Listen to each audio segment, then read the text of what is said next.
Olá, muito bom dia. Hoje é 7 de junho, agora 8h40. Este é o ano 1 da triste era Bolsonaro.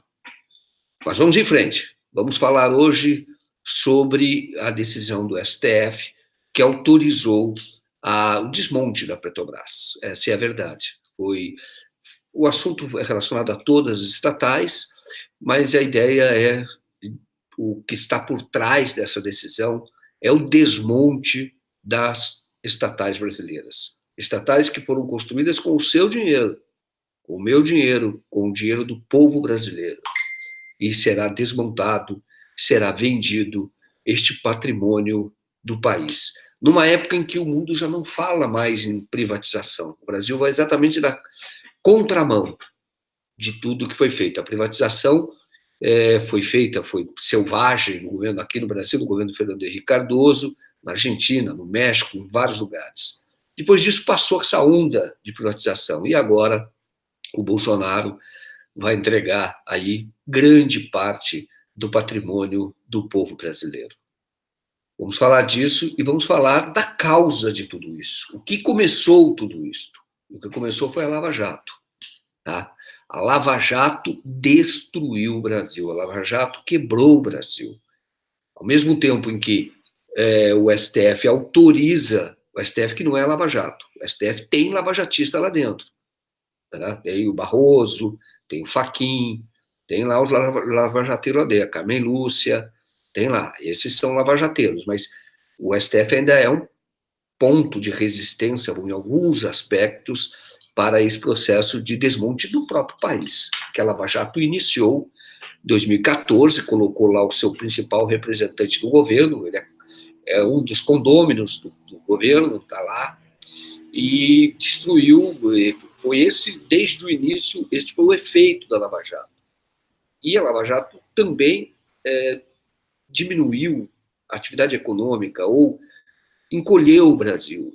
E uma demonstração disso é que o bônus da Odebrecht, que valia bastante a Odebrecht, que era uma das maiores empresas brasileiras, empresa com grande presença no cenário mundial, hoje o bônus da Odebrecht, lá do exterior, já vale 8% do seu valor original.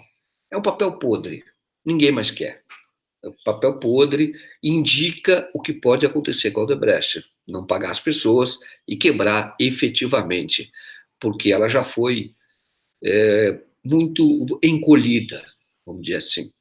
E quando você olha para esse número, você vê por que isso aconteceu. Aconteceu porque a Lava Jato ela não foi para punir corrupto, ela foi para perseguir o PT e para destruir a empresa.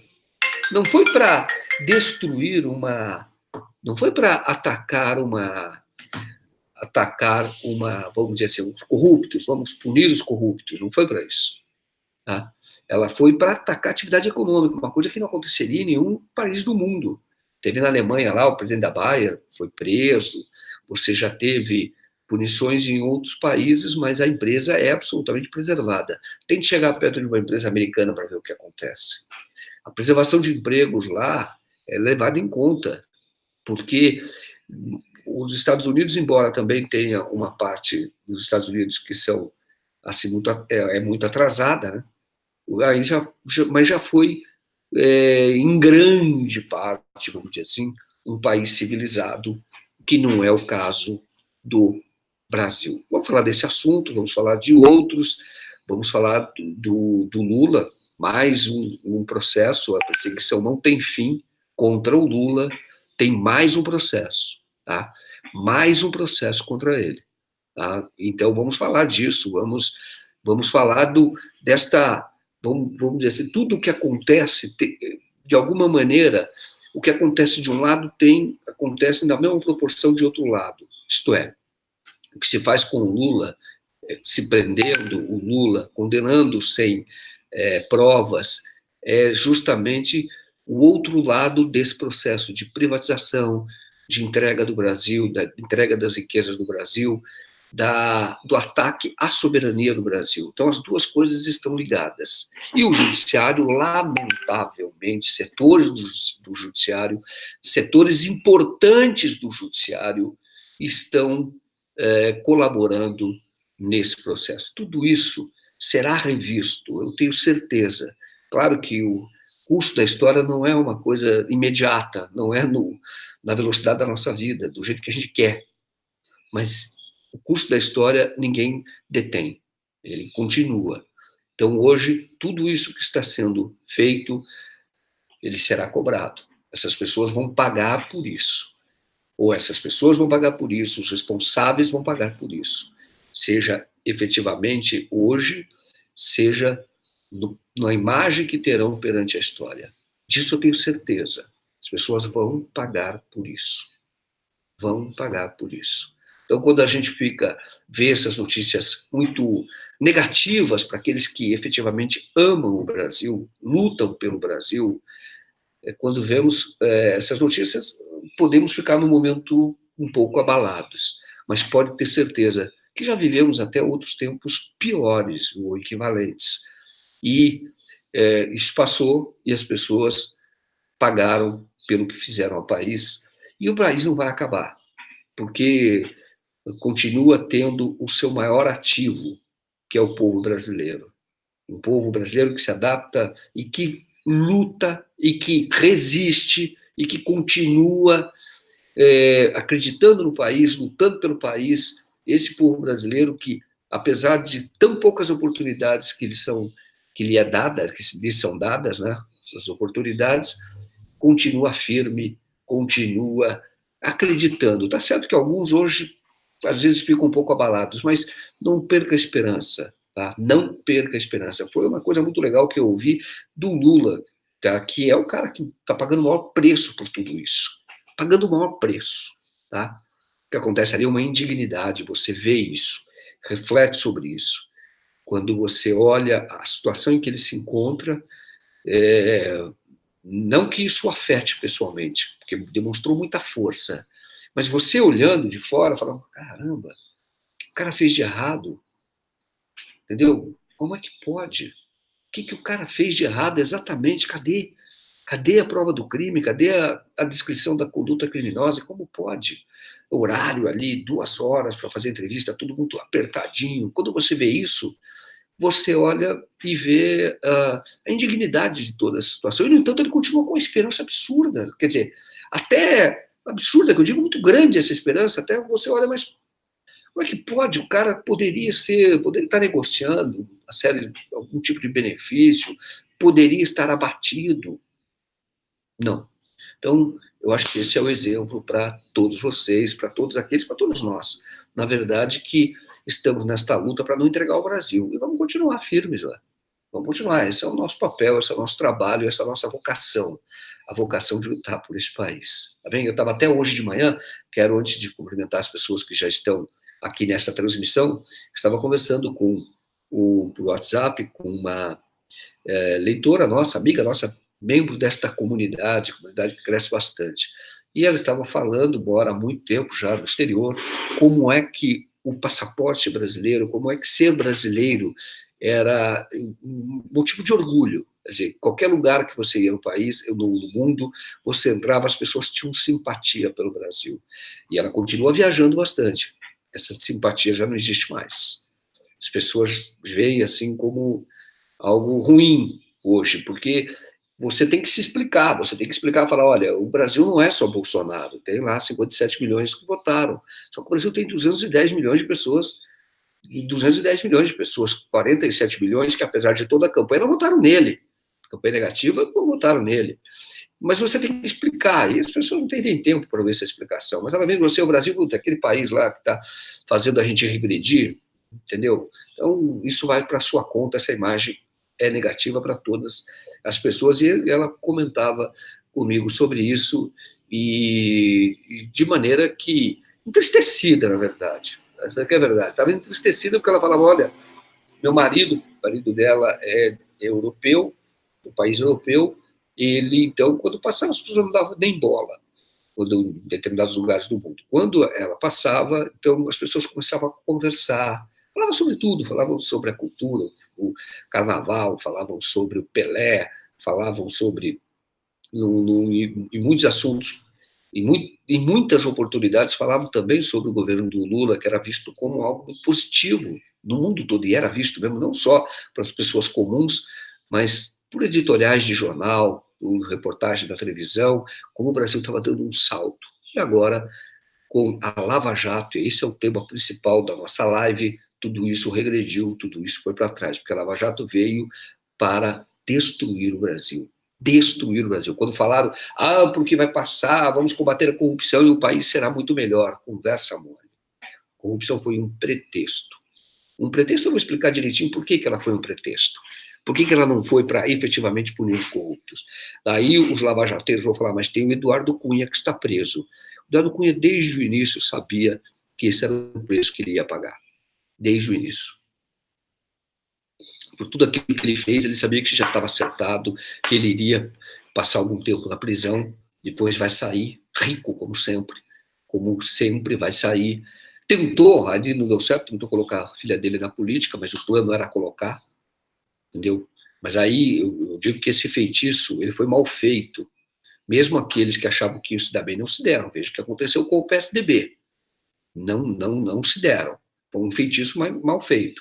E aí alavancou pessoas que não teriam condição nem de ser síndico de um prédio, de um condomínio. Mas alavancou esses, hoje são senadores, deputados, alavancou essas pessoas. Mas é porque o feitiço foi muito mal feito, mas ele já sabia que passaria um tempo na prisão o Eduardo Cunha por ter feito o que fez, ter contribuído para a destruição do Brasil, liderado um processo de cassação de uma presidente que não tinha cometido nenhum crime de responsabilidade. Fez nada parecido com o que se faz hoje, por exemplo, no governo do Jair Bolsonaro.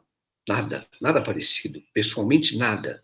Não tinha nenhuma acusação contra ela, até não existe contra ela alguma descrição de alguma conduta criminosa. A pedalada fiscal foi uma encomenda do PSDB para poder retirar a Dilma com o apoio do MDB, que fazia parte do governo da Dilma, mas traiu aquele governo.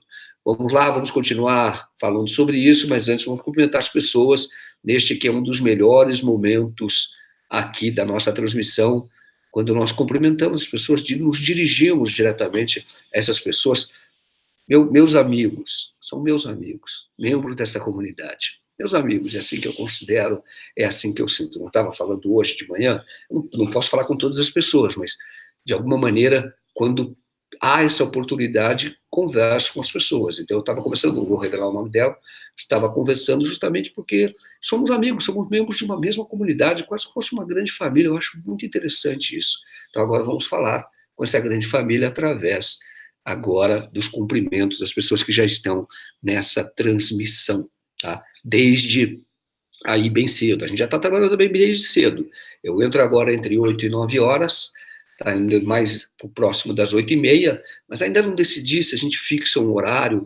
Tem pessoas que falam para mim, olha, Joaquim, começa exatamente às 9 horas. Pode ser. Ou até, depois eu quero ouvir a opinião de vocês também, se a gente começaria às 9h30, ou se eu manteria aí a indicação de 8h30, entendeu? Ou seria 9 ou 8h30, gostaria muito de ouvir a opinião de vocês. Olha, quem não está inscrito no canal, se inscreva, estamos crescendo, estamos lá com mais de 65 mil pessoas, no outro canal temos mais de 160 mil, vocês já sabem por que não estamos usando outro canal, continua ativo lá, com todo o conteúdo que foi produzido ao longo de algum tempo, de alguns anos, na verdade, mas com muito afinco a partir do início do ano passado, e chegou lá a mais de 160 mil, e hoje já temos aqui 65 mil, mas pode crescer muito mais, viu? Você que é inscrito no outro canal, se inscreva nesse também.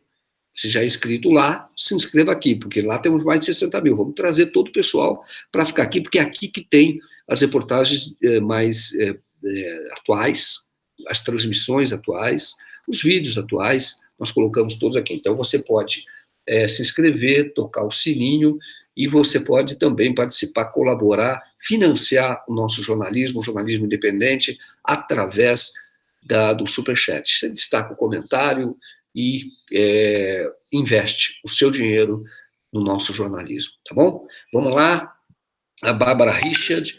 Bárbara Richard, bom dia, Joaquim, bom dia, presidente Lula. Bárbara Richard, bom dia, povo do chat. Bom dia, povo do chat. Abaixo o ativismo judicial, abaixo o lawfare. A Bárbara Richard é advogada, formada em Direito, ela é formada em Direito, então, ela está falando aqui a opinião de alguém que tem conhecimento da área. Lawfare, que é você usar a lei, o Estado, para perseguir adversários como se fosse uma guerra.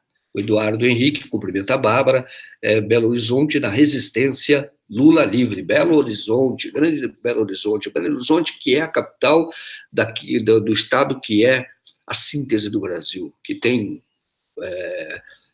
enfim, vizinho dos países assim de várias regiões, e sempre o que acontece em Minas Gerais é o que acaba acontecendo no Brasil. É uma síntese interessante, você vê isso pelo resultado da eleição, quando o que acontece lá acaba sendo, na verdade, um espelho do que é o próprio Brasil. Muito interessante isso, e muito interessante estar com o pessoal de Minas Gerais, porque eu tenho grande apreço e tenho a minha origem em Minas Gerais, tanto meus avós maternos e avós paternos são de Minas Gerais. A Bárbara falando que está triste com isso também. O Carlos Pena, bom dia, companheiros e companheiras. Tremenda decepção ontem à noite, os canais progressistas de esquerda dando ibope para Neymar e nada de falar sobre a Petrobras. Você sabe que nós publicamos ontem um vídeo, que é do Associação, um vídeo de 14 minutos, da Associação dos Engenheiros da Petrobras, tá? A gente não tem abandonado esse assunto, não, tá? De jeito nenhum, essa é a nossa razão de ser. Então, por isso que estamos hoje falando sobre esse assunto, a decisão do Supremo Tribunal Federal. Agora, o Neymar acaba sendo uma notícia, e acaba sendo uma notícia importante do ponto de vista do, como que eu vou chamar? Do comportamento. O indivíduo, muitas vezes, o autoritarismo não é só um autoritarismo do Estado, entendeu? Ele é mico. O autoritarismo é algo que está presente na cultura brasileira. Você fala, o que tem isso a ver com o Neymar? O Neymar, até agora, até as informações que estão disponíveis, ele se comportou ali em relação à menina como se fosse dono dela, entendeu? Em relação, independentemente do que aconteceu, tá? Ali, ele foi o dono dela, falou, olha, eu te pago, você vem aqui, aí você foi o seu dono, entendeu? Mais ou menos isso me parece à distância com as informações que já estão disponíveis. Então é importante falar sobre isso, porque o autoritarismo não é só do Bolsonaro. O Bolsonaro, ele tem muitas pessoas iguais a ele, muitas pessoas, uma parte do Brasil. 10 que não é para governar o Brasil. Eles acabaram contaminando um outro setor. Não é para contaminar o Brasil. Não era para ter hegemonia. Teve justamente por conta da Lava Jato, que atacou pesadamente o PT, atacou pesadamente esta política que se fazia no Brasil, a política voltada aos interesses populares, e a Lava Jato, que é fruto de uma classe média conectada aos interesses da elite, a classe média é como ideologicamente conectada aos interesses da elite, às vezes até sem saber, mas é conectada, tá? Ela é reprodutora do pensamento da elite em grande parte, não toda a classe média, nós somos classe média, eu sou classe média, estou dizendo que nem toda a classe média, mas, sobretudo, a alta classe média que influencia o restante da classe média é, sem dúvida, conectada.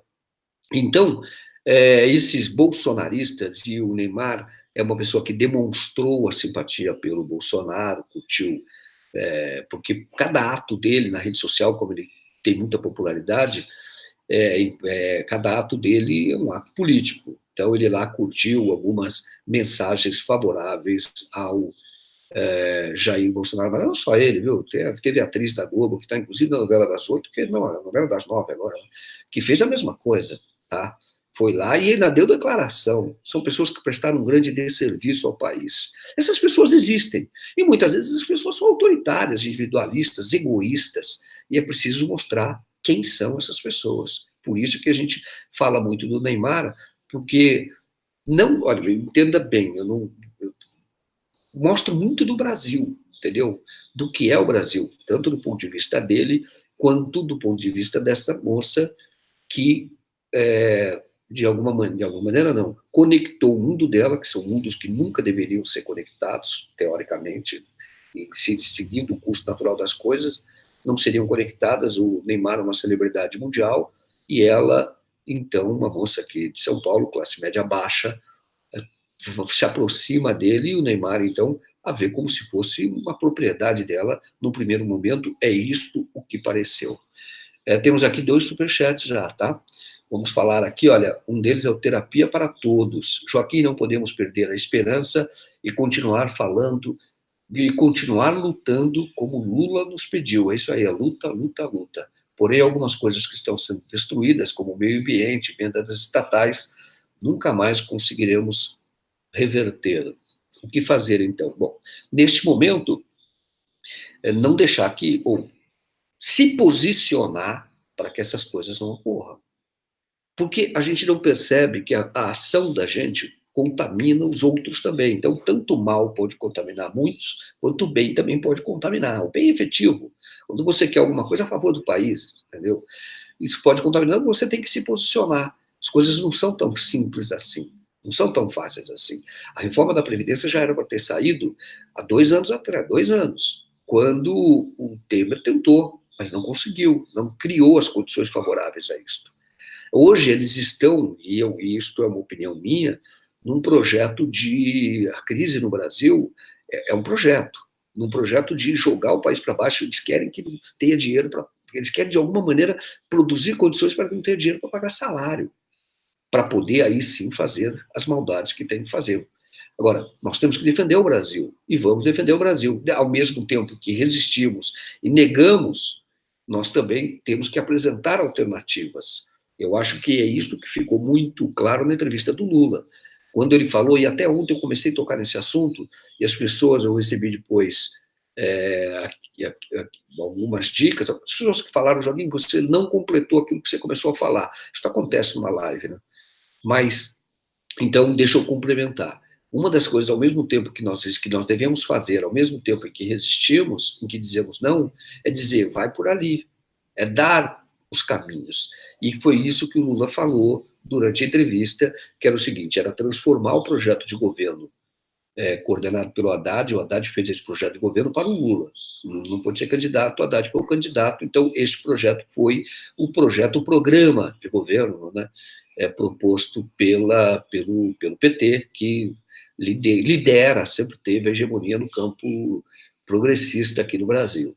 E o que disse o Lula, olha, vamos pegar, por exemplo, o Fernando Haddad propôs a tributação, por exemplo, dos dividendos, lucros e dividendos.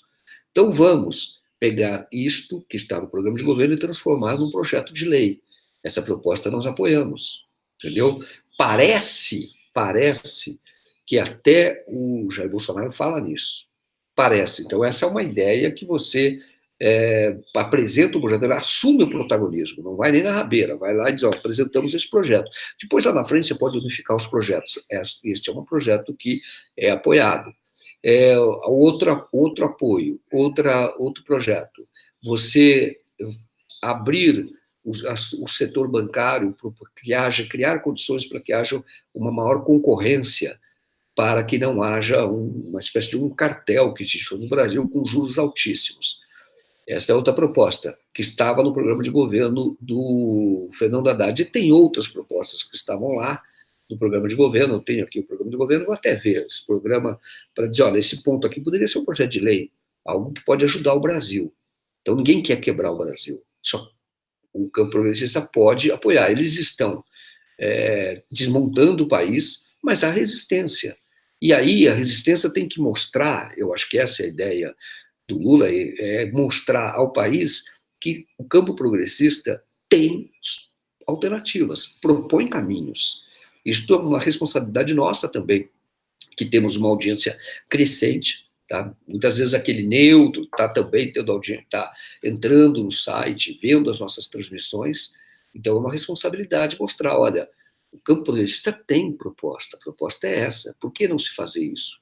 Então, fazer algo que o Lula chama de propositivo, quer dizer, uma oposição propositiva. É isso que tem que ser feito. Eles vão tentar destruir, só que eles não conseguem tudo, porque há resistência. Ontem, por exemplo, no STF, quando autorizou a venda das subsidiárias das estatais sem passar pelo Congresso Nacional, isso é ruim para o Brasil. É ruim para o Brasil, para o futuro do Brasil, porque essas subsidiárias foram feitas com o investimento do povo. E aí disseram, mas em relação às empresas mães, quer dizer, aquelas empresas, no caso da Petrobras, a própria Petrobras e não as suas subsidiárias, estas não podem ser privatizadas sem que haja uma aprovação do Congresso Nacional. É algo que você ali, embora seja uma derrota, porque eles vão vender e querem vender várias subsidiárias, a empresa mãe não, vão ter que passar pelo Congresso Nacional. Aí a luta tem que ser travada lá, entendeu? Então, foi muito ruim, mas não foi tudo, entendeu? A empresa mãe, ela tem que ser aprovada pelo Congresso Nacional se o Estado quisesse desfazer dessas empresas. Isso vai acabar valendo para todas, viu? Porque o Supremo indica como deve ser. Então, os estados também que são assanhados, como São Paulo, por exemplo, que querem passar tudo nos cobres, as empresas-mães não vão poder passar. Entendeu? Vão ter que passar ou pela Assembleia Legislativa, ou pelo Congresso Nacional. Enfim, onde tem que haver negociação. Hoje, a reforma da Previdência tem uma grande negociação em curso. E tem uma grande. A questão da liberação do crédito lá, o crédito suplementar para o governo. Nós estamos dando a notícia hoje de que a própria oposição está negociando no sentido, olha, podemos liberar em parcela, para que não haja atraso no pagamento de salários, mas agora o governo também tem uma contrapartida. Libera o recurso que ele travou do Minha Casa Minha Vida. Isso pensando em quê? Pensando no pobre que precisa comprar o Minha Casa Minha Vida. Não estou falando aqui de espertalhões como Deltan Dallagnol, que foi no Minha Casa Minha Vida, atravessou quem poderia, foi lá e pagou com dinheiro, porque ele recebe auxílio moradia, e nem precisa do auxílio moradia. Então, ele foi lá com 20 meses de auxílio moradia, ele conseguiu fazer lá e comprar 2 apartamentos, 20 meses cada apartamento. Que ele foi lá, porque ele tem a casa dele em Curitiba, não precisa, então ele faz uma poupança. Foi lá e atravessou. Não estou falando para esse espertalhão, entendeu? Mas estou falando para aquele que efetivamente precisa de casa, e o Minha Casa Minha Vida estava atendendo a essa demanda, quando os espertalhões chegavam num setor do Minha Casa Minha Vida. Porque tem aquele que é o crédito subsidiado, mesmo o do Deltan é subsidiado também, mas é menor, mas seria para baixa classe média. Mas aquele mais pobre que precisa da casa, então esses financiamentos, esses recursos para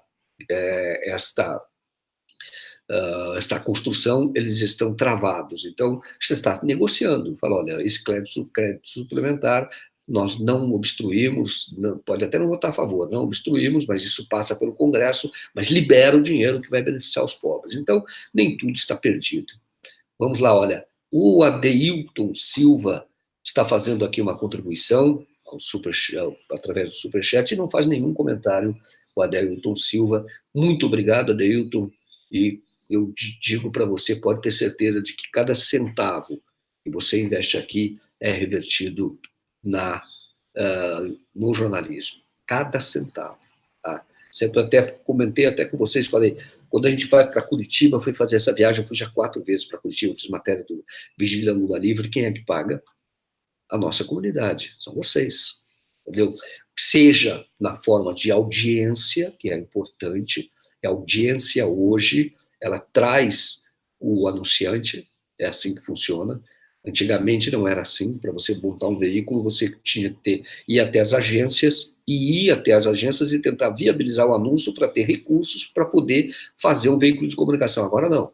Se você tem audiência, o anúncio vem até você automaticamente, através, hoje, de várias empresas, o Google e outras programáticas e outras empresas que fazem hoje fazem esse planejamento de mídia, quer dizer, como é que eu vou gastar? A empresa tem X para investir na publicidade, como é que eu vou gastar? Vou gastar onde está o público, onde está o telespectador, está o internauta, eu sei onde ele está, porque eles sabem hoje, eu vou discutir pragmaticamente, vou falar do ponto de vista ideológico, pragmaticamente, eles sabem exatamente quem é o receptor da mensagem dele, onde ele vai encontrar a pessoa a quem ele quer destinar a sua mensagem. Então, como o DCM tem uma audiência muito grande, entendeu? São 50 milhões de visualizações que significa 17 milhões de usuários únicos, e 50 milhões de pessoas que acessam o DCM, de pessoas não, 50 milhões de acessos e 17 milhões de usuários únicos. Isso é uma massa muito grande de pessoas. E aí, estas empresas querem chegar nessa pessoa. A pessoa quer fazer uma viagem, quer fazer um curso, quer comprar um computador, quer, enfim, comprar um sapato, o que for, ele está lá naquele conteúdo, que é o conteúdo do DCM, o anunciante sabe, eu sei que ele está lá. Sabe por conta do cruzamento de inteligência hoje da internet. Como disse, não vou falar do ponto de vista ideológico, nem sou especialista nisso. Mas se sabe hoje, exatamente em grande parte, quem somos, entendeu? Não falando do ponto de vista ideológico, mas quem somos, quais são as nossas necessidades, do que gostamos, em grande medida, a inteligência de dados permite isso, e hoje, quando nós temos essa audiência, eles sabem, olha, aqueles caras do campo, aí também estou falando do outro lado, aqueles caras do campo progressista, quando tem uma mensagem, por exemplo, uma faculdade, aqueles caras do campo progressista que gostam, por exemplo, de determinado curso, eles estão ali no DCM. Então, vamos lá, automaticamente anuncia no DCM, e esse, se vocês devem saber já, esse anúncio não é único, ele é móvel, ele muda de acordo com o usuário, quer dizer, quem dá a última palavra é você, sou eu, quando estou acessando o DCM, por exemplo, aqueles anúncios que tem são específicos para mim, entendeu? Porque imagina o que eu queira determinada mensagem ali, isso vale também para Estado, viu? Quando o Estado, os governos, ou todos os estados, colocam muito dinheiro na TV Globo, por exemplo. Hoje o Bolsonaro está colocando muito dinheiro no SBT e na Record. Mas o Bolsonaro a gente não quer por aqui. Mas tem muitos governos que colocam para atingir o seu público. Então, se eles fizerem um planejamento de mídia correto, eles vão falar, olha, aquele público a quem eu devo comunicar isto está lá no DCM. Entendeu? Aí ele pode fazer a mesma coisa que todas as empresas privadas fazem, mas, lamentavelmente, ainda são muitos, os governos hoje são muito reféns da TV Globo. Eu coloco muito dinheiro na TV Globo e quase nada em outros veículos. Vamos adiante aqui no nosso Bom Dia. A Antônia, vamos lá, que a Antônia Santos estava falando, olha, estão liquidando o Brasil, deixa eu voltar aqui para o inicial, estão liquidando o Brasil. O projeto é esse. O projeto é isso, eu vejo toda essa situação, eu vejo da seguinte forma, o Brasil estava colocando, olha, eu ouvi essa imagem, eu acho muito interessante, o Brasil andava descalço, no governo Fernando Henrique Cardoso, de uma certa forma, o mundo olhava para o Brasil e falava, aqueles pés descalços que andam lá no Brasil, tá? Os descamisados e os pés descalços, estavam lá andando descalço no Brasil. Aí quando chegou no governo Lula, foi lá, o brasileiro calçou uma meia, calçou um sapatinho, a mulher colocou um sapato de salto, entendeu? E começou já a não andar mais descalço. A pessoa olhava para o Brasil e falava, esses caras já aprenderam a usar sapato, já estão usando sapato. O que aconteceu depois disso? O Brasil começou a ser ouvido, começou a ser respeitado internacionalmente, os elogios que a gente recebia por conta do que estava acontecendo no Brasil eram enormes. Em qualquer lugar que você ia, eram elogios enormes. E, às vezes, elogios públicos também, de jornais. O Lula se transformou no colunista do New York Times, entendeu? E os jornais fazendo editoria. Quando ele deixou o governo, ele se transformou no colunista. E todos os editoriais de jornais falando sempre bem do Brasil. Foi por isso que falaram, bom, esse pessoal já sabe agora comer com garfo e faca. Então, eu acho que dá para eles fazerem, eu estou falando como o mundo vê, agora já dá para eles fazerem lá, sediarem uma Copa do Mundo, de novo, porque em 50 também, quando o Brasil estava também crescendo, com alguma exuberância, também já sediou. Aí falou, olha, eles já podem sediar uma Copa do Mundo. Aí falou, olha, o Brasil já pode sediar uma Olimpíada, entendeu? Olha só, Olimpíada, todo mundo quer a Olimpíada. Por quê? Porque eles já aprenderam a usar garfo e faca, já limpa a boca com guardanapo, já não andam descalço. E isso começou a incomodar alguns setores do mundo, que mandam o mundo, tá? Falou, olha, e agora eles estão criando também alternativas. Sim, esses caras estão virando líderes da América do Sul para valer. Não é aquele líder pro forma, porque é um país grandão, entendeu? É um líder para valer. Politicamente, tem sido ouvido, e não dá para a gente fazer o que quer lá sem passar pelo Brasil, entendeu? Então, esse país já está influindo, já é líder. Daqui a pouco nós vamos ter que dar um assento no Conselho de Segurança da ONU para eles. Aí eles vão decidir até guerra, entendeu? Se vai ter ou não vai ter. Como o Brasil é um país pacífico, está na Constituição, estou falando de Bolsonaro, que quer fazer guerra, não é? Mas existe uma Constituição em vigor. O Brasil se orienta pelo relacionamento pacífico com os outros países, sempre por desta encaminhamento pacífico na relação com outros países, é sempre no respeito à autodeterminação dos povos, isso está na nossa Constituição. Aí iríamos lá para o Conselho de Segurança. Aí o Brasil começa a falar, olha, esses caras, eles têm uma relação muito boa com os Estados Unidos, têm também uma relação muito boa com a Europa, com os Estados Unidos, mas eles também estão tendo uma relação muito boa com a Índia, com a China, com a Rússia. Pô, esses caras unidos, a população da China, a população da Rússia, a população da Índia, a população da África do Sul e a população do Brasil, está quase metade da população, 40% da população do planeta. Puxa vida, eles já estão ali na Ásia, eles têm uma população grande, estão com o pé na Ásia através da Rússia, um pé na Europa, né, através da Rússia, tem a Índia mais ao sul, e aí tem já a presença na África, e nós vamos perder aqui também na América do Sul, porque esses caras não é que vai virar comunista, vai virar socialista, vai virar independente. É um outro eixo. Então o que nós temos que fazer? Nós temos que tirar o sapato desses malucos no sentido desses caras que querem, se atrevem a querer ser civilizados. Vamos ter que tirar o sapato deles, que eles têm que estar descalços, andar a vida inteira descalço. Nós vamos ter que tirar o sapato de salto da mulher, entendeu? Vai ter que estar descalça também. Nós vamos ter que tirar ali, eles aprenderam a comer com garfo e faca, vamos tirar a garfo e faca na mão deles. Eles aprenderam que comem com um pedaço de pau, entendeu? E vamos tirar e vamos, olha, porque esse país independente e soberano, esta é a palavra melhor, é um perigo para o equilíbrio das nações. Esse equilíbrio que eu te falo é o equilíbrio daqueles que é o seguinte, eu mando há muito tempo, entendeu? Por que quem está incomodando a China incomoda tanto os Estados Unidos? Porque eles estão desenvolvendo, até o PSL, quando foi para a China, agora falou, nossa, que país que está se desenvolvendo pra caramba, olha só, que coisa bonita, basta você ver qualquer documentário sério sobre o que acontece lá na China. E há uma tendência, se você analisar os números, de que a China assuma o protagonismo mundial, é óbvio, entendeu? É uma tendência, é só você olhar. Isso vai acontecer, é uma curva. E os Estados Unidos estão tentando barrar de muitas formas. E uma das formas de barrar é começar a atacar os aliados que não podem, que eles podem vencer, porque tem um povo que entrega. Povo não. Tem esse pessoal que foi seduzido por eles, inclusive nas Forças Armadas. Então vamos lá, porque a gente convida para fazer uns cursos aqui, esses aí nós vamos deixar até que esses caras continuem usando sapato. Esses podem usar sapato, esses ainda vão poder continuar com garfo e faca, mas eles entregam o resto, e o povo que se dane. É isso que está acontecendo no Brasil. E quem faz isso? E qual é o instrumento para fazer isso? Lava Jato. A Lava Jato foi o primeiro instrumento, porque, olha, falou, olha, politicamente não dá. Porque o Congresso Nacional, esse projeto é aprovado, ele é popular. Esse governo se renova e aqueles que estão vencendo as eleições no Congresso, no Parlamento, aqui, eles são, a maioria, conectada nesse projeto também. Eles têm que estar conectados nesse projeto, não se elege. Então, pelo Congresso não dá mais. Pelo Executivo não dá mais. O que nós temos que fazer?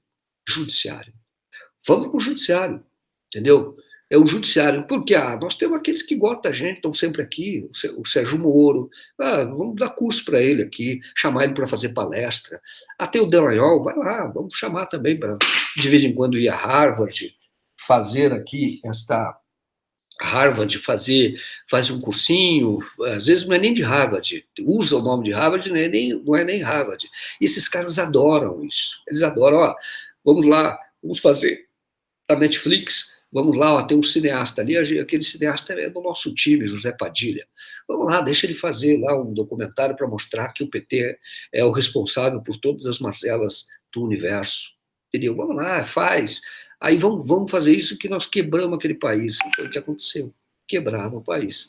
E aí, a cereja do bolo foi eleger o Bolsonaro.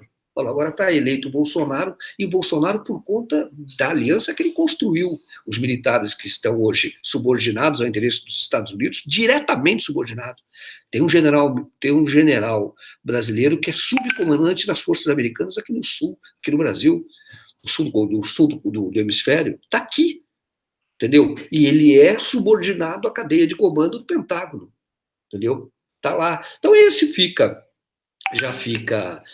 já é nosso, entendeu? Ali temos as Forças Armadas, temos o Judiciário, e nós não conseguimos enfrentar o PT, porque o PT nós não conseguimos comprar. Mas deixa o PT, entendeu? Deixa que ele não vai ter hegemonia, a gente deixa, a Globo faz o nosso trabalho, e a Globo também foi pressionada, porque você acha que o FBI começou a investigar a FIFA? As pessoas falam, olha, mas é porque a lavagem de dinheiro é feita através de dólar, então está lá no território americano. Mas por que essa preocupação? Por que por que aquele espetáculo nas prisões dos dirigentes da FIFA? Por que é que no processo citaram o Marcelo Campos Pinto, que foi diretor do Globo Esporte, do Globo Esporte, que é, não só do programa Globo Esporte, que é o setor da Globo que negocia os contratos de transmissão. Foi lá citado porque pagou propina. E pagou propina em nome pessoal dele? Óbvio que não, pagou propina para a Globo. Então tem toda lá uma investigação que diz assim, se a Globo sair daquele quadrado que foi desenhado para ela, os próprios donos da Globo correm risco se sair do Brasil. Entendeu? Correm risco. Então você enquadrou também a Globo. Então está tudo enquadrado. Agora o PT deixa. O PT é nacionalista, eles vão defender a nação, mas nós temos todos os nossos instrumentos para que o PT não consiga fazer aquilo que ele se propõe a fazer. Porque o PT é isso, o PT não tem inserção com outras nações. Entendeu? As pessoas que fazem o PT, estou falando do PT, mas vale também para outros progressistas, tá? Vale inclusive para o PDT, inclusive para o PSB, vale para o PCdoB, claro, para o PSOL, que temos o quê? Temos o Brasil, temos essa nação, nós vamos construir essa nação. Mas eu estou dizendo como é que eles veem o jogo. Então eles tentam isolar essas forças progressistas, dizendo eles vão conviver, mas não vão mandar.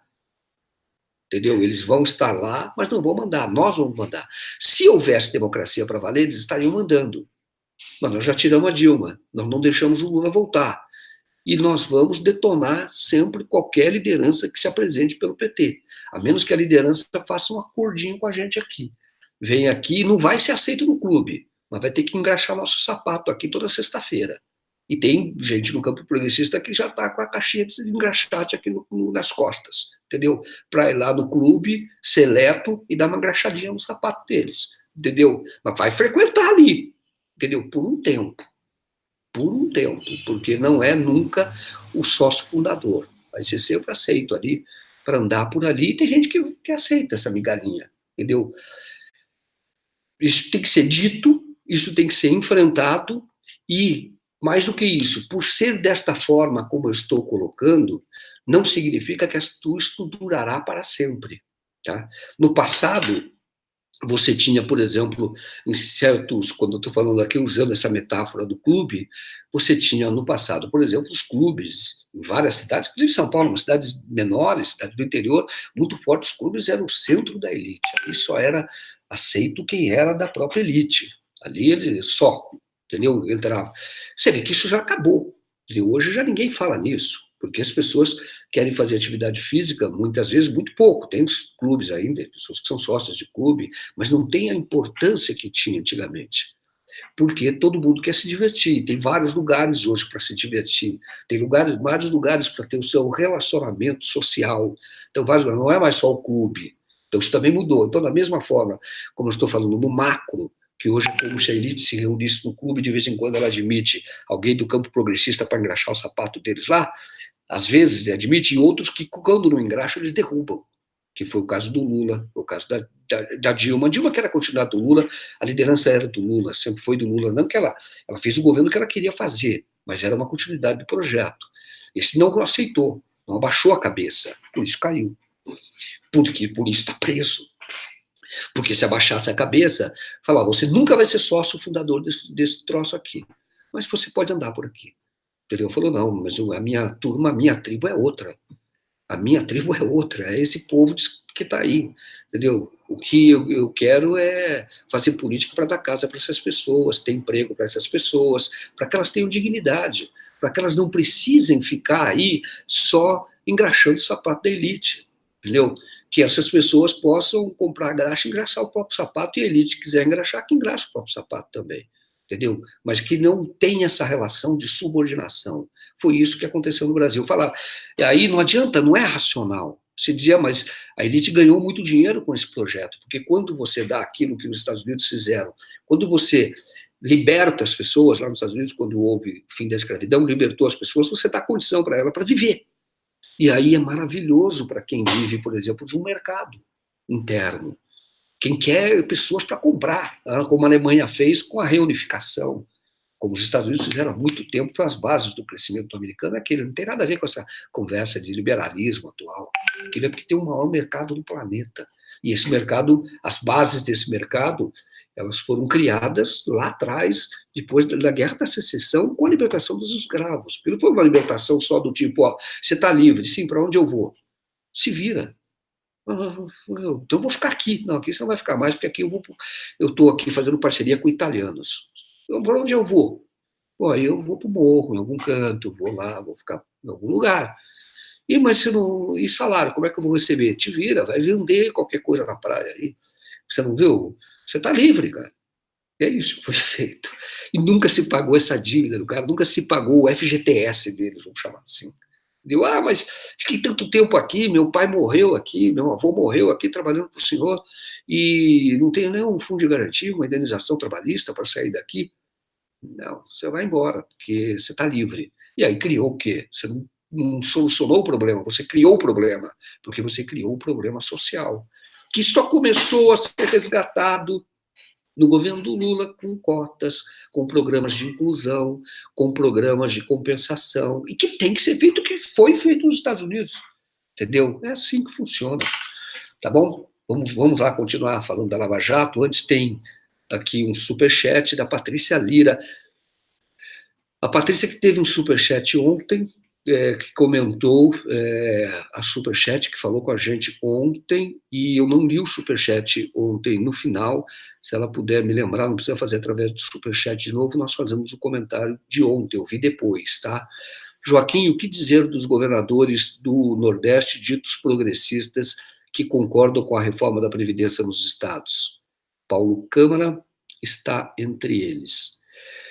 Patrícia, o que existe é o seguinte: a reforma da Previdência está no programa do Haddad. Não é esta reforma. Tá? Não é esta reforma. Mas, de alguma maneira, você tentar, o Haddad propôs no governo dele que deveria se adotar políticas para que se aproximasse a Previdência pública da Previdência privada e que você corrigisse distorções. Então, o que eu falo é que algum tipo de reforma tem que ser feito, mas não adianta eu falar isso agora, porque se eu falar isso agora, todo mundo falar, você está endossando esta reforma, que é uma reforma para enriquecer banqueiros, entendeu? É um projeto para enriquecer banqueiros, tá? Então, isto temos que ser absolutamente contra. Esta reforma da Previdência do governo federal é para colocar no ombro do pobre pagar o preço da reforma. Quem vai pagar por isso, quem vai proporcionar a economia de 1 trilhão é o pobre, na grande maioria. E eles chamam de rico porque o cara ganha 2 salários mínimos. Falam que são privilegiados, são ricos. 2 salários mínimos. Então, esta reforma não presta. Esta reforma não serve. Agora, o outro lado. É preciso assumir o protagonismo e entender que algum tipo de reforma precisa ser feito. Mas qual é a reforma? Aí os especialistas têm que dizer. E o campo progressista tem quadros muito melhores do que esses que estão aí nesse governo de maluco. Quadros muito melhores. Mesmo assim, antes de você começar a falar de tirar, você tem que falar em colocar. Qual é, como você coloca, como foi resolvido o problema da Previdência em outros momentos. No momento eu estou falando do Lula e da Dilma, como foi resolvido. Mesmo assim, eles fizeram uma pequenininha reforma, mas fizeram. Como foi resolvido? Com a inclusão de mais pessoas no sistema, mais pessoas pagando, geração de empregos, formalização dos microempreendedores, cada um pagava 50, 60 reais, e isto foi incluindo mais pessoas na previdência pública. Aquilo que o Guedes quer fazer para os bancos, que é do cidadão tirar 50, 100 reais para capitalizar, para todo mês ir lá para o banco colocar, para fazer a sua poupança, para a sua aposentadoria, que não vai garantir uma velhice dele digna, ele não vai ter dinheiro, como acontece hoje no Chile, nem para comprar remédio, não vai ter quando chegar na velhice, não é suficiente. No Chile não é suficiente. Não é. Isso eu vim agora há pouco do Chile, entrevistei uma pessoa, conversei com uma pessoa e escrevi sobre isso. Falou, olha, eu moro com meu pai, porque se eu não morasse com meu pai não tinha dinheiro nem para comer. Mal dá para comer, foi o que ele usou. Não teria dinheiro para remédio, nem assistência médica, nem nada disso. Então, essa capitalização não presta. E o que foi feito quando você legalizou um monte de gente? Você fortaleceu a previdência pública com 50, 60 reais. Isso é que tem que ser feito, é a questão do enfoque. Então, é preciso ter muito cuidado. Por exemplo, aquela deputada Tabata Amaral, quando ela falou apoio à reforma da Previdência, ela tem que entender que uma declaração desse tipo é desastrosa. Porque quando você está falando hoje, eu apoio a reforma da Previdência, você está falando, eu apoio a proposta do Bolsonaro. E isso é contra povo, é antipovo. Então, estes que estão se apressando em dizer, olha, eu apoio a reforma, é preciso dizer que reforma é para corrigir distorções, que ótimo, tem que ser feito. Por que viúva, filha de... Viúva, tudo bem, mas por que a filha do militar vai receber aposentadoria a vida inteira até não casar, enquanto não casar? Também a filha do procurador, a filha do desembargador também recebe, vai ter proença, recebe. Casou várias vezes porque é público que ela casou. As revistas deram, mas nunca formalmente, porque se ela casar formalmente, ela perde o pichuleco lá, ela perde o dinheirinho dela que ela recebe, não é dinheirinho não, 30 mil reais, 20, 30 mil reais, que ela recebe. Isso é uma distorção que precisa ser corrigida, isso precisa de uma reforma para isso. Então o que eu falo é exatamente isso, esta reforma do Bolsonaro não presta. Agora, aos progressistas que assumam o protagonismo, olha, qual é a reforma que nós queremos. Primeiro lugar, antes de reforma, nós temos que falar em retomar o crescimento, retomar o desenvolvimento, porque aí a necessidade vai diminuindo. Agora, para fazer isso, você tem que desmontar esse discurso de que o Brasil só vai crescer com reforma da Previdência. Mentira. Não houve outras reformas, em outros momentos não houve reforma, o Brasil cresceu. Agora, quem é que pode apresentar isso? O campo progressista. Mas ele tem que falar com propriedade sobre isso. Não vai encontrar espaço na TV Globo, porque a TV Globo tem os seus interesses e hoje tem 10 pessoas que estão convidadas para falar do tema, os comentaristas, os 10 falam a mesma coisa. É um chato até ouvir. Não tem riqueza nenhuma naqueles debates. É de uma chatice grande, entendeu? É muito grande, essa é enorme a chatice. E aí o campo progressista tem que fazer esse discurso e denunciar. Olha, por que você não vê na Globo nenhuma voz que seja contrária a esta reforma? Por exemplo, quem houve o economista, que foi banqueiro, que foi uma pessoa de dentro, que é Eduardo Moreira. Por que ela não tem esse espaço? Desde que ele começou a falar contra a reforma da Previdência, não deu espaço a ele. Por que não tem espaço a Maria Lúcia Fartorelli? Né? Por que ela não tem espaço? Porque ela não diz o que eles querem que ela diga. Então, quem vai lá já é um cara que está ali, ó, está ali preso, ali já está no cangote, ali ligado, ali no jugo, ali, ó, está ligado, vai falar aquilo que nós queremos ou você não entra aqui. você não pega a nossa audiência. Então, essas pessoas têm que ocupar os espaços disponíveis. Quais são os espaços que existem? Tá? A oposição, ao mesmo tempo, que são os progressistas, deve mostrar para o mundo que esta reforma ninguém aceita, através de uma grande greve geral. É preciso se organizar. Quando houve aquelas greves no passado que resultou das diretas já, que resultou depois da Constituição, você sabe que greve todo mundo discutia. Não era uma coisa só do ônibus ou do metrô. As categorias discutiam. É verdade que agora eles têm um grande trunfo na mão, porque produziram um desemprego muito grande e isso enfraquece o movimento sindical, o movimento de resistência dos trabalhadores. Porque a primeira luta é para manter o emprego. Entendeu? Essa é uma situação difícil, porém não é impossível. É preciso discutir isso claramente e buscar alternativas. É preciso participar, viu? Quando o Lula fala é luta, luta, luta, tá? É luta, luta, luta, tá? Quando as pessoas dizem isso, luta, luta, luta, e quando o Lula disse luta, luta, luta, é você tentar se organizar. Sozinho você não consegue nada, uma andorinha só não faz verão. Então você deve começar a pensar nas organizações, junto dos estudantes, você consegue fazer as organizações dos estudantes, você consegue participar das organizações de estudantes, você tem que participar da sua organização sindical, você tem que participar de questão política, de você, partido político. Eu estou desligando aqui, porque tem gente que deveria estar assistindo a live, e são pessoas que eu imaginei que estivessem, e a pessoa está ligando aqui. Ela liga aqui sabendo que nesse horário eu estou na transmissão, e a pessoa que deveria estar assistindo a live, deveria estar transmitindo, deveria estar vendo que eu estou aqui ao vivo conversando com vocês. Então, desliguei meu celular para não ser mais incomodado. Tá? Para não incomodar vocês, para não incomodar o nosso bate-papo aqui, tá bem? Bom, então é isso. É o que, em relação à reforma, é essa. Em relação à reforma, é sempre se posicionar, sempre se fazer presente. E é difícil, porque muitas vezes a gente quer aquele resultado imediato. E, como eu disse, na democracia, não é do jeito que a gente quer, no resultado na hora que a gente quer. É um processo. As pessoas que estavam participando daquela greve, que foi liderada pelo Lula, a gente tem que falar do Lula porque a história do Brasil é marcada por ele, tá? Então, desde o final da década de 70 para cá, é marcada. Contra ele, ou ele no protagonismo, é marcada. Então, ele é sempre o protagonista, mas ou atuando contra ele, ou ele fazendo o que deve fazer em nome da classe trabalhadora. É o próprio pacto social, entendeu? O cara é o pacto. Você olha ali e fala, porra, esse cara encarna essa ideia de pacto, porque é conciliador no sentido positivo da conciliação, que aprendeu isso no sindicato, isto é, até onde eu posso ir, eu vou até o finalzinho, eu posso ir, se puder, eu vou avançar um pouquinho, entendeu? Mas não vou quebrar o Brasil. Então eu vou avançar.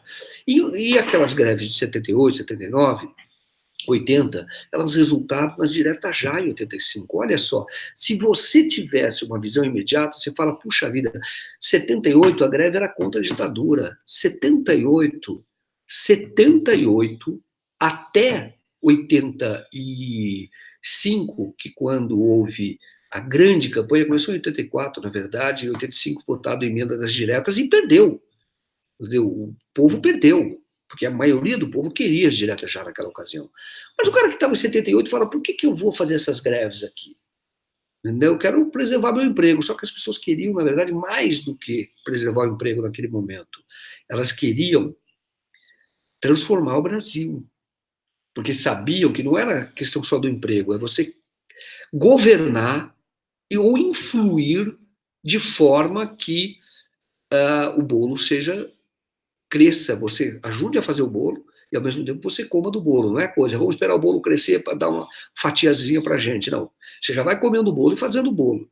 Então, houve esse movimento. Agora, se o cara tivesse, aquele que participou da greve, querendo transformar o Brasil, se ele quisesse um resultado imediato, ele ia só sofrer, porque o resultado não vem na hora. O que houve na época das greves?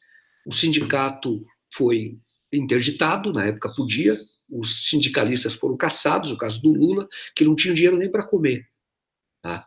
O Luiz Eduardo Greenhalgh levava cesta básica na casa dele, já contei esse caso aqui, levava inclusive uma latona de mococa, de leite mococa, por isso que o apelido dele é Mococa, o Lula chama ele de Mococa, porque tinha uma latona de mococa, levava para as crianças do Lula, que eram pequenos os filhos, tomarem leite. Eu não tinha.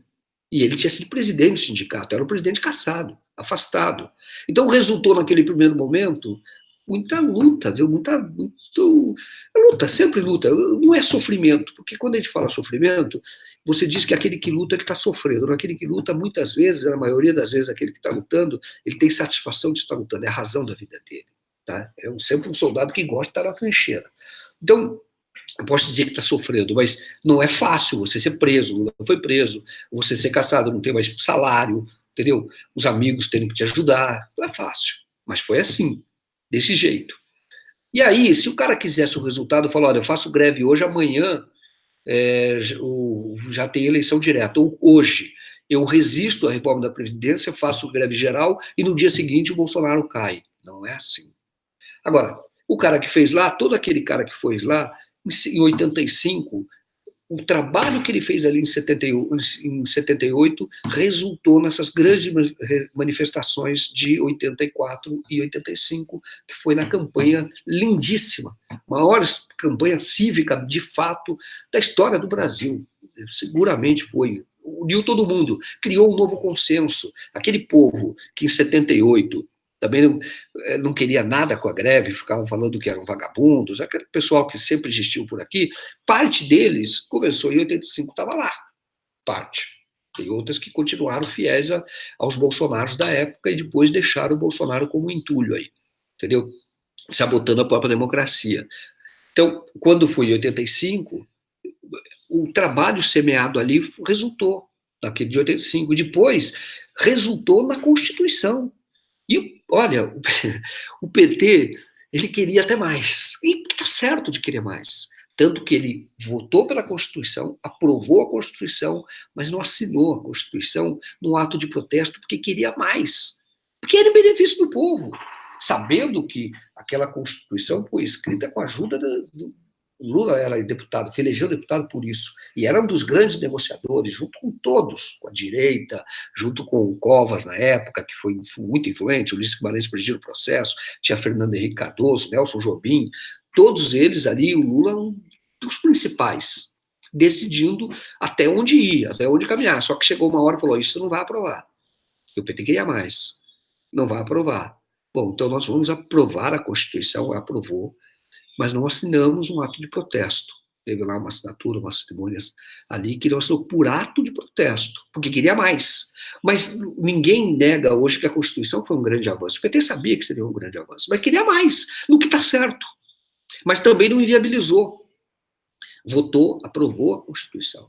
Está lá aprovado. E os deputados todos do campo progressista, não só do PT aí, viu? Nota 10 no DIAP, vários, votando a favor do povo.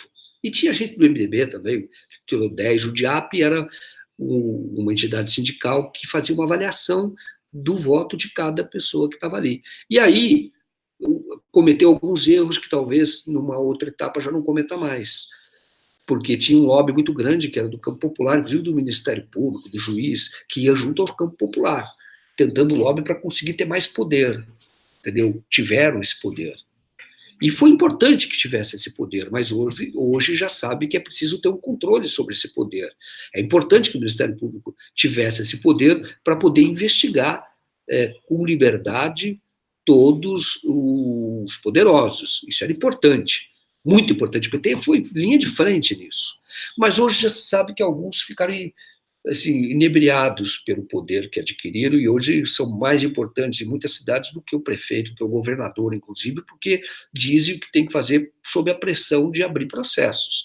Então, e tudo bem abrir processos, é a prerrogativa dele, só que aquele tipo, aquele que tem mais poder tem que ter mais responsabilidade. Ele automaticamente não vai fazer isso. Então ele precisa de um sistema de controle. Qual é o controle? Ele precisa de um controle externo. Qual é o controle hoje da legislação? Você tem que ter uma lei muito clara para punir abuso de autoridade. A pessoa, quando faz algo que não é procedente, se revela não procedente, com leviandade, vai ter que pagar por isso. vai ter que pagar por isso. Então, hoje já é para se discutir, é para aperfeiçoar. É isso que foi da entrevista, eu vou ter que falar, entrevistei o Lula, quando ele falou, quando eu perguntei se o povo pode, se a democracia não é uma ilusão, o povo pode, ele disse sim, o povo pode. Se não pudesse, eu não teria sido eleito. O povo pode. Só que hoje nós percebemos que a democracia tem que ser aprimorada. Cada vez mais, a democracia é um processo. Ele não disse, quando o cara estava falando, eu falei, cara, o cara está defendendo a democracia, está preso pela falta de democracia. Ou, porque a democracia no Brasil não é plena, não é falta de democracia, não é plena. Mas você está vendo, sempre indo até o limite. Bom, eu estou preso, mas dou entrevista, dou o meu recado e falo o que tem que ser falado. Não vou conciliar com essas pessoas, não. Não querem que eu fale da Lava Jato aqui? Vou falar. Não querem que eu fale que o Sérgio Moro é um mentiroso? Vou falar. Não querem que eu fale que o Deltan Dallagnol é um mentiroso? Vou falar. Não querem que eu fale que o delegado da Polícia Federal aqui é um mentiroso? Eu vou falar. Falou. No limite da democracia, porque ele tem o direito de falar. Ele tem o direito de se expressar. Certo? Bom, então, acho que ficou claro já que a Lava Jato ela veio para destruir, quebrar o Brasil. Ela foi um instrumento para quebrar. Não que os caras disseram, vamos quebrar o Brasil. Não é assim. Mas era para quebrar um governo popular. E o que resultaria disso? Um Brasil quebrado. Estão quebrando as empresas. E agora vão encolher a Petrobras. Nós publicamos ontem um vídeo da Associação dos Engenheiros da Petrobras, que é uma entidade que o pessoal trabalha lá voluntariamente, mas é histórica, viu? Vem quase desde a campanha do Petróleo é Nosso. E aí tem um vídeo muito bem feito, e ali nos vídeos, neste vídeo, eles contam por que é ruim para o país vender, por exemplo, as refinarias. As refinarias são estratégicas, elas são importantes, inclusive no projeto de defesa do Brasil. Porque se o Brasil, suponha que o Brasil amanhã sofra algum tipo de embargo por alguma razão, não é assim. Como é que o Brasil vai fazer para... O Brasil hoje tem mais petróleo do que precisa. Com o pré-sal é mais petróleo do que precisa. Agora, se o Brasil ficar na mão, não tiver o controle daqueles que processam o derivado do petróleo, como é que vai fazer? Como é que vai fazer? Isso é importante. A Odebrecht é uma empresa privada, mas é uma empresa que o Brasil tem interesse nela. Ela tem uma empresa, a Petrobras é sócia de metade, a Braskem, que processa também derivados, que é da petroquímica, faz os plásticos, faz lá os outros produtos que são derivados de petróleo. Aliás, quase tudo é derivado de petróleo. Viu? Eu fiz uma reportagem pelo SBT Repórter, pena que essa reportagem não está na internet, no YouTube. Mas eu fiz uma reportagem do SBT Repórter quando a Petrobras fez 50 anos. Tá? Andei pelo Brasil todo, ali que eu vi que estava tendo algo diferente no Brasil, comecei a ver, sabia? A valorização que tinha na época da Petrobras. E tem petróleo em tudo, até em pão francês. Você fala, mas eu como petróleo? Não, tem um derivadinho de petróleo lá que faz uma liga ali da massa, que é petróleo. Shampoo tem petróleo, cabelo tem petróleo. Que essa blusa deve ter petróleo, entendeu? Camisa muitas vezes tem petróleo, entendeu? Pode ter algodão puro, mas muitas vezes tem petróleo. Tudo. Carro. Eu fui numa casa e mostrei onde tinha petróleo. Carro tem petróleo, quer dizer, fora a gasolina. Tem petróleo, inclusive foi desenvolvido um tipo de produto que substitui o aço. Tudo. Então, como é que você não tem controle sobre o processamento desta riqueza, daquilo que gera riqueza no mundo? Como é que você não tem o controle sobre isso? É importante que tenha, isso é estratégico. Isto sim é algo que interessa à segurança nacional, à soberania do Brasil. É falar, mas a gente compra, o que falavam lá quando surgiu a Petrobras. A gente compra a gasolina dos Estados Unidos, não tem problema, o diesel a gente compra. E processa aqui, se quiser fazer um pouco, mas deixa eles fazerem, eles têm dinheiro, entra dinheiro para nós. Eles fazem, só que daí eles têm um controle sobre isso, de uma área que é estratégica, é importante. Tá? Então nós publicamos isso na noite de ontem, este vídeo da Associação dos Engenheiros. Tá? Vamos lá, olha, notícias do dia, tá? Mais notícias do dia.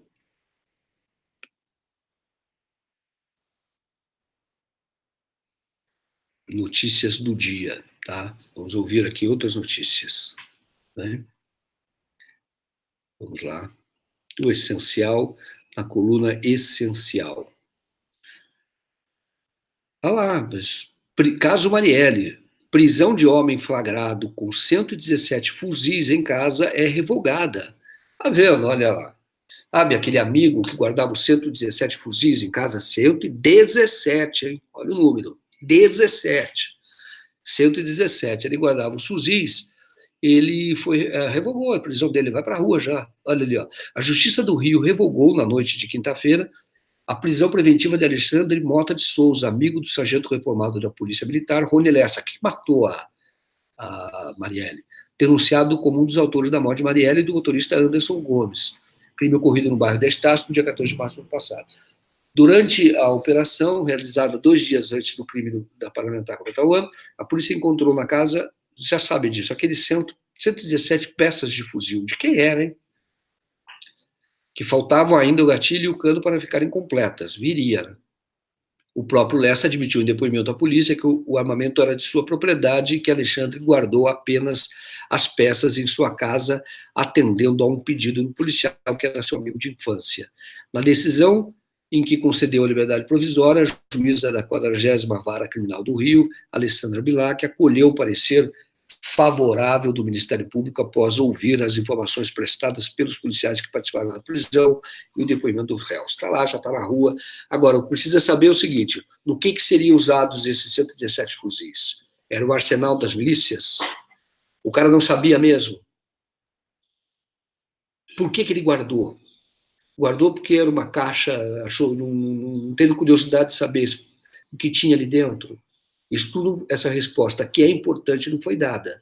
Agora, a justificativa para ele ser solto é que o outro assumiu a bronca. O que matou a Marielle, o Rony falou, não, ele não tem nada a ver com isso, eu só deixei na casa dele. Agora, poderia ser aproveitada a presença dele lá, já que ele cometeu um crime ao guardar esses armamentos em casa, para que ele esclarecesse melhor, para que ele fosse investigado. Por enquanto não se tem notícia do que foi esclarecido, ou se foi esclarecido, e penso que não, estão lá esses 117 armas como se fosse a coisa mais normal do mundo, esses 117 fuzis. Dizem até que são fuzis preparados para Forças Armadas americanas. Dizem, eu já recebi essa informação, tem de fato escrito que seria das Forças Armadas, mas parece que isso é só uma propaganda que as Forças Armadas usam, mas lá nos Estados Unidos outros também podem usar. Isso estava sendo usado para cá, mas para onde iriam esses 117 armas? Sempre lembrando que o Rony Lessa é vizinho do Jair Bolsonaro. O Jair Bolsonaro falou, nem sabia. O Jair Bolsonaro, que tem amigo com todos os milicianos lá do Rio de Janeiro, homenageou todo mundo, a família, falou, não sabia não. É muito grande aqui, nem sabia que tinha um vizinho. Parece que o filho dele mais novo namorou também a filha desse. Cara, também não sabia. Nossa, que coincidência, que mundo pequeno. Vamos lá. Tem aqui, olha, os funcionários do IBGE entregam cargos em protesto contra cortes no censo. Aqui a notícia da hoje, olha, essa notícia saiu na coluna do Bernardo Melo Franco do Globo. 4 técnicos do IBGE, são 4, acabam de entregar seus cargos em protesto contra os cortes no censo 2020. Eles discordam da redução dos questionários e afirmam que não foram consultados pela direção do Instituto. Os 4 demissionários são Andréia Bastos, vamos homenagear essas pessoas, Andréia Bastos, Marcos Paulo Soares, Bárbara Cobo e Leila Ervati. Aqui, esses 4 que entregaram o cargo, falou, olha, este censo vai ser fajuto, não dá para fazer com esse corte que eles estão determinando para fazer, uma redução de questionário, inclusive. Eles integravam o comitê técnico do censo democrático, que não foi ouvido sobre a redução da pesquisa. Está aqui a notícia. A gente começa a transmissão, está frio ainda, mas a garganta precisa de algum tipo de líquido. O chá aqui está frio já. Vamos lá. Na Argentina, bom, essa notícia não importa, mas ele está falando que ele falou lá cinicamente que é apaixonado por uma repórter. Não vou nem entrar nesse detalhe. Tá? Porque quando a repórter perguntou para ele, era da Folha de São Paulo, foi uma pergunta correta sobre a nomeação, aquele absurdo. Ele nomeou aqui no Brasil a embaixadora do Guaidó. Guaidó, claro que se declara presidente lá da Venezuela e tem uma embaixadora agora no Brasil. Olha que papelão. Uma embaixadora no Brasil. E como é que paga? Quem paga o salário dessa mulher? Né? Será que é o Guaidó do próprio bolso? Porque o Guaidó não manda nada na Venezuela. Quem está pagando? Deve ter dólar aí, viu? Deve ser os mesmos que levaram o Sérgio Moro para fazer curso lá nos Estados Unidos. O Departamento de Estado proporcionou isso a várias autoridades. Tá? E o Pentágono também pagou muito curso para militar brasileiro fazer lá, alto oficial. E agora tem a embaixadora da Venezuela aqui no Brasil. Onde ela fica? O Brasil, onde ela fica? O Brasil deveria respeitar a soberania do povo venezuelano, e quem decide quem é o embaixador aqui é o povo, é o governo do povo venezuelano. Isso me parece óbvio. Tá? Olha, essa notícia que eu te falei, a Lava Jato quebrou o Brasil, o bônus da Odebrecht já vale 92% menos nos Estados Unidos, é 8% do valor de face do grupo Odebrecht, né? Incluindo a Braskem. A Dow Química, que é concorrente da Braskem, americana, né? Ela deve estar muito feliz, porque não está valendo nada o bônus da Odebrecht. A Eliane Cantanhede, tarde demais, desperta para a realidade. O Brasil regride, ela diz. Está batendo no Bolsonaro aí, entendeu? Ela que é tucana de carteirinha, né? Está batendo no Bolsonaro. Daqui, Eliane Cantanhede, tarde demais, desperta para a realidade. O Brasil regride. Leia alguns trechos de sua coluna no Estadão. O presidente Jair Bolsonaro anuncia, ela está falando do fim da indústria da multa, mas pode estar reforçando a indústria da morte, com a obsessão pelas armas, é o que ela diz. Bom, o Bolsonaro seria assim mesmo. Os papos com filhos e amigos agora viram MPs, decretos, projeto de lei. Danem-se os especialistas, dados de pesquisa científica. Tá falando do trânsito, mas está falando de outras áreas também, mas ela está mais incomodada com o trânsito aqui. No Brasil está na contramão, que ela falou, ou andando de marcha ré. Não é só no trânsito, deputado. Está falando em relação ao deputado, o deputado do PSB, o Beto Albuquerque, ex-deputado, que ele foi da frente de trânsito da Câmara, falou, o Brasil está na contramão ou andando de marcha ré. Aí a Eliane Cantanhede está falando, não é só no trânsito. Ela poderia falar, ela poderia dizer, olha, a reforma da Previdência é uma marcha ré, esse tipo de reforma. Esta privatização da Petrobras também. Estão alienando o patrimônio do povo. Enfim, há muitos exemplos que ela pode dar para mostrar que o Brasil efetivamente está andando de marcha ré. Tá? Temos aqui, olha, o Senado está querendo contra-atacar aí no STF, querendo diminuir o poder do STF, o Senado, querendo restringir a decisão individual. Isso, de fato, é um problema, viu? Porque hoje, no Supremo, cada ministro virou um supreminho. Isto é, ele decide, pronto, interfere na política toda do país, na vida de um país. E o Senado está querendo restringir esse tipo de decisão. Tá certo? Olha, temos muita notícia aí. Eu peço a vocês que nos acompanhem, continuem, vocês que são nossos membros dessa comunidade, da comunidade do DCM, com muito orgulho para nós, que fiquem conectados no nosso site. Vai lá, olha, faça ali a sua inscrição no site, né?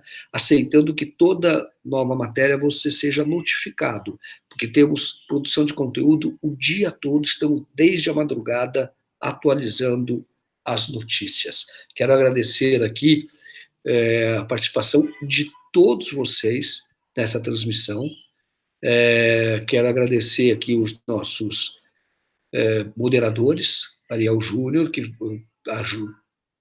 é fundamental para manter, vamos dizer assim, o padrão civilizatório deste site, isto é, evitando que aqueles que não têm nível continuem participando das discussões, não para acrescentar algo, mas apenas para tumultuar. Tá? Agradeço todos vocês, agradeço muito vocês, desejo que vocês tenham uma excelente sexta-feira, um ótimo final de semana. É possível que a gente volte para um outro vídeo durante o final de semana. Se não voltando, eu volto, né, no DCM Café da Manhã, na segunda-feira, entre 8 e 9 horas. Depois vocês dão aí a opinião de vocês, se acha que deve ser exatamente às 9 ou pode ser às 8h30, tá bem? Continuamos aqui, vamos agora atualizar o site. Essas pessoas que me ligaram agora quando deveriam ver a transmissão, agora eu vou falar com elas, porque elas devem ter algum tipo de notícia para que a gente coloque no site e vocês estejam sempre bem informados. Tá? Muito obrigado, um abraço para vocês, não desista da luta, porque enquanto você estiver lutando, ninguém derrotou vocês, tá bom? Grande abraço, amigos.